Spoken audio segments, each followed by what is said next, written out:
खाटू श्याम जी की अमर कथा, एक बलिदान एक वरदान। राजस्थान की रेतीली भूमि पर, जहां वीर गाथाएं हवा में घुली हुई हैं और भक्ति की धाराएं सदियों से बह रही हैं, एक ऐसा दिव्य स्थान है जहां लाखों श्रद्धालु अपनी आस्था का दीपक जलाने आते हैं। खाटू धाम। यहाँ विराजमान है कलियुग के देव, दीन बंधु खाटू श्याम जी, जिन्हें हारे का सहारा कहा जाता है।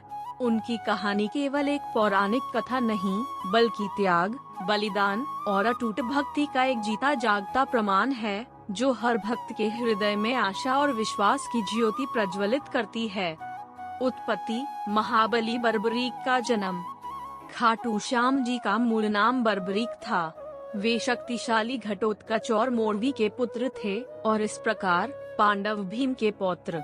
उनका जन्म ऐसे समय में हुआ था जब अधर्म अपने चरम पर था और धर्म की स्थापना के लिए महाभारत जैसे भयंकर युद्ध की नींव रखी जा रही थी। बर्बरीक बचपन से ही असाधारण प्रतिभा और वीरता के धनी थे। उनके जन्म के साथ ही कई शुभ शकुन हुए थे, जो उनके भविष्य की महानता का संकेत दे रहे थे। उन्होंने अपनी माता मोरवी और गुरुजनों से शिक्षा प्राप्त की। उन्हें भगवान शिव से 3 अमोघ बाण प्राप्त हुए थे, जिनकी शक्ति से वे किसी भी युद्ध को पलक झपकते समाप्त कर सकते थे। इन बाणों की विशेषता यह थी कि एक बाण से वे किसी भी लक्ष्य को चिन्हित कर सकते थे, दूसरे से उन लक्ष्यों को नष्ट कर सकते थे और तीसरा बाण समस्त बाणों को वापस तरकश में ले आता था।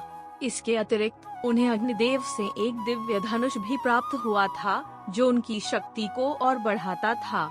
बर्बरीक के इन वरदानों के पीछे उनका तपस्या और उनकी अटूट भक्ति थी, जो उन्होंने भगवान शिव और अग्निदेव के प्रति प्रदर्शित की थी। यात्रा और संकल्प, कुरुक्षेत्र की ओर। महाभारत का युद्ध अपरिहार्य हो चला था। कौरवों और पांडवों के बीच धर्म और अधर्म का यह संग्राम पूरे आर्यावर्त को अपनी चपेट में लेने वाला था। बर्बरीक, जिनकी वीरता की गाथाएं दूर दूर तक फैल चुकी थीं, इस युद्ध में भाग लेने के लिए लालायित थे। उन्होंने अपनी माता मोरवी से आशीर्वाद लिया। माता ने उन्हें धर्म की रक्षा करने और हमेशा कमजोर पक्ष का साथ देने का उपदेश दिया। बर्बरीक ने अपनी माता को वचन दिया कि वे युद्ध में उस पक्ष का साथ देंगे जो हार रहा होगा, जो कमजोर होगा। यह वचन उनकी न्यायप्रियता और करुणा का प्रतीक था। अपने अद्वितीय धनुष और 3 अमोघ बाणों के साथ बर्बरीक कुरुक्षेत्र की ओर चल पड़े। उनके आगमन की खबर युद्धरत दोनों पक्षों तक पहुंच चुकी थी। उनकी ख्याति इतनी थी कि हर कोई जानता था कि जिसके पास बर्बरीक का समर्थन होगा, उसकी जीत। भगवान कृष्ण की लीला और बर्बरीक की परीक्षा। भगवान श्री कृष्ण, जो स्वयं धर्म की स्थापना के लिए इस युद्ध का सूत्रधार थे, बर्बरीक की शक्तियों और उनके संकल्प से भली भांति परिचित थे।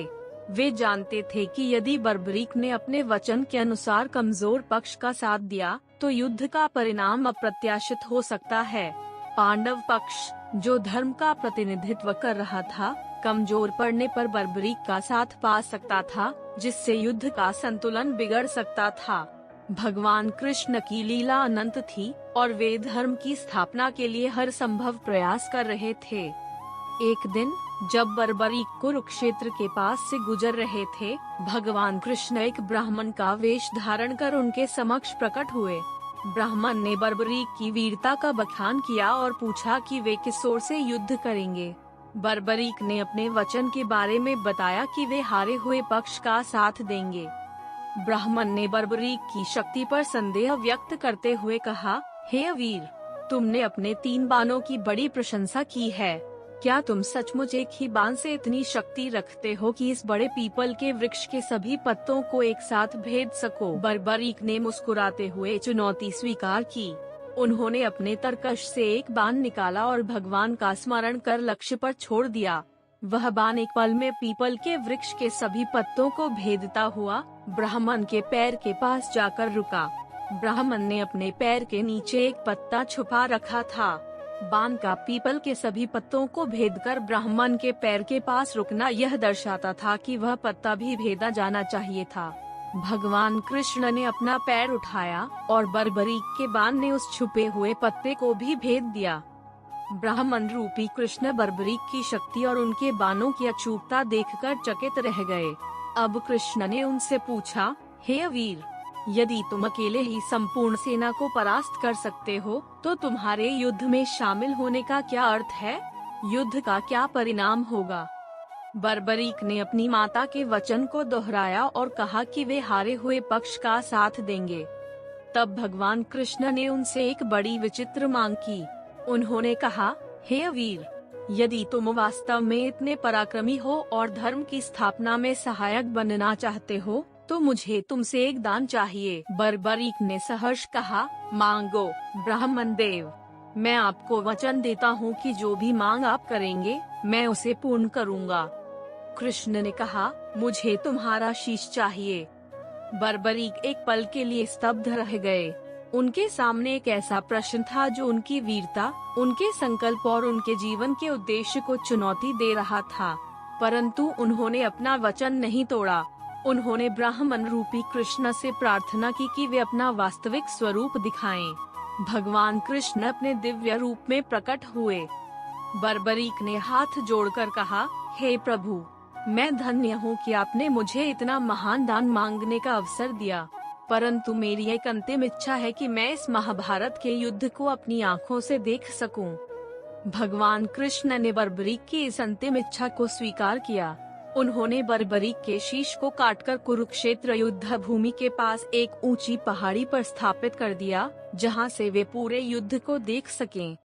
बलिदान और वरदान, खाटू श्याम जी का उद्भव।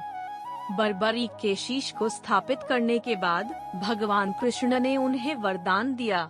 उन्होंने कहा, हे बर्बरीक, तुमने महान त्याग किया है। तुम्हारा यह बलिदान धर्म की स्थापना में सहायक होगा। आज से तुम कलयुग में मेरे नाम से पूजे जाओगे। जो भी भक्त हारे हुए, निराश और असहाय होंगे, तुम उनके सहायक बनोगे। तुम्हारा नाम श्याम होगा, क्योंकि तुमने मेरे श्याम नाम से अपने जीवन का सबसे बड़ा बलिदान दिया है। जो भी तुम्हें सच्चे हृदय से पुकारेगा, तुम उसके सभी दुख दूर करोगे और उसे मोक्ष प्रदान करोगे। इस प्रकार बर्बरीक, जिन्होंने धर्म की रक्षा के लिए अपना सर्वस्व बलिदान कर दिया, भगवान कृष्ण के वरदान से खाटू श्याम जी के रूप में अमर हो गए। उनका शीश उस पहाड़ी पर स्थापित होने के बाद भी दिव्य शक्ति से परिपूर्ण था। महाभारत का युद्ध अपने चरम पर था। 18 दिनों के भयंकर संग्राम के बाद अंततः धर्म की विजय हुई। युद्ध समाप्त होने के बाद पांडव अपनी जीत का श्रेय आपस में बांट रहे थे। अर्जुन अपनी वीरता का बखान कर रहे थे, भीम अपनी गदा के बल का और युधिष्ठिर अपनी धर्मपरायणता का। तब भगवान कृष्ण ने कहा, हे पांडवों, तुम सब अपनी अपनी प्रशंसा कर रहे हो, परंतु क्या तुम जानते हो कि इस युद्ध का वास्तविक श्रेय किसे जाता है? पांडव आश्चर्यचकित रह गए। कृष्ण उन्हें उस पहाड़ी पर ले गए जहां बर्बरीक का शीश स्थापित था।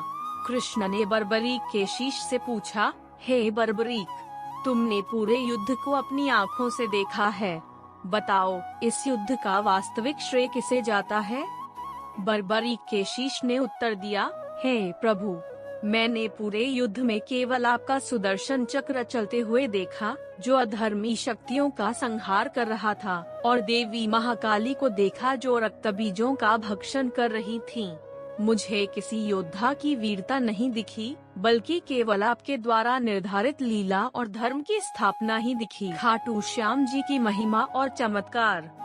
खाटू श्याम जी का मंदिर राजस्थान के सीकर जिले में स्थित है और यह भारत के सबसे प्रमुख तीर्थ स्थलों में से एक है। यहाँ हर साल लाखों श्रद्धालु अपनी मनोकामनाएं लेकर आते हैं और श्याम बाबा के दर्शन कर जीवन में शांति और समृद्धि प्राप्त करते हैं। खाटू श्याम जी को हारे का सहारा कहा जाता है।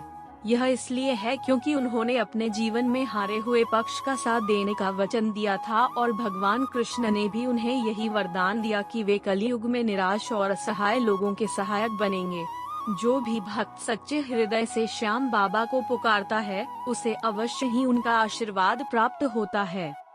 श्याम बाबा के अनेक चमत्कार उनकी महिमा का बखान करते हैं। कई भक्तों ने अपने जीवन में असाध्य रोगों से मुक्ति पाई है, आर्थिक संकटों से बाहर निकले हैं और जटिल समस्याओं का समाधान पाया है। श्याम बाबा की कृपा से अनेक निसंतान दंपतियों को संतान सुख प्राप्त हुआ है और अनेक युवाओं को मनचाही सफलता मिली है। उनके दरबार में कोई खाली हाथ नहीं लौटता। पूजा पद्धति और पर्व। खाटू श्याम जी की पूजा पूरी श्रद्धा और भक्ति के साथ की जाती है। भक्त उन्हें लक्खी मेला, एकादशी और अन्य विशेष अवसरों पर दर्शन करने आते हैं। फाल्गुन मास में लगने वाला लक्खी मेला लाखों भक्तों को आकर्षित करता है, जो अपनी श्रद्धा और भक्ति के साथ श्याम बाबा के दर्शन करने आते हैं। इस मेले के दौरान पूरा खाटू धाम भक्ति के रंगों में रंग जाता है। श्याम बाबा को विशेष रूप से इत्तर, फूलों, चूरमा और मिश्री का भोग लगाया जाता है। भक्त उन्हें पीले वस्त्र और निशान, ध्वजा भी अर्पित करते हैं। श्याम बाबा के भजन और कीर्तन मंदिर में लगातार गूंजते रहते हैं, जो भक्तों के मन को शांति और आनंद प्रदान करते हैं। निष्कर्ष। खाटू श्याम जी की कथा केवल एक देवता की कहानी नहीं है, बल्कि यह बलिदान, त्याग, वचनबद्धता और अटूट विश्वास की एक प्रेरणादायक गाथा है। यह हमें सिखाती है कि धर्म की रक्षा के लिए किया गया कोई भी त्याग व्यर्थ नहीं जाता और भगवान हमेशा अपने भक्तों के साथ रहते हैं, विशेष रूप से उन लोगों के साथ जो असहाय और निराश हैं। बर्बरीक ने अपने वचन के लिए अपना शीश अर्पित कर दिया और बदले में उन्हें भगवान कृष्ण का शाश्वत वरदान मिला। आज वे कलियुग के देव, हारे का सहारा, खाटू श्याम जी के रूप में पूजे जाते हैं, जो हर भक्त की पुकार सुनते हैं और उनके दुखों को दूर करते हैं। खाटू धाम एक ऐसा पावन तीर्थ बन गया है, जहां आकर हर कोई अपनी आत्मा को शांति और अपने जीवन को एक नई दिशा पाता है। यह कहानी हमें यह भी सिखाती है कि सच्ची भक्ति और निस्वार्थ सेवा से असंभव को भी संभव किया जा सकता है और ईश्वर हमेशा हमारे साथ हैं। हमें केवल उन पर अटूट विश्वास रखना होगा। खाटू श्याम जी की जय।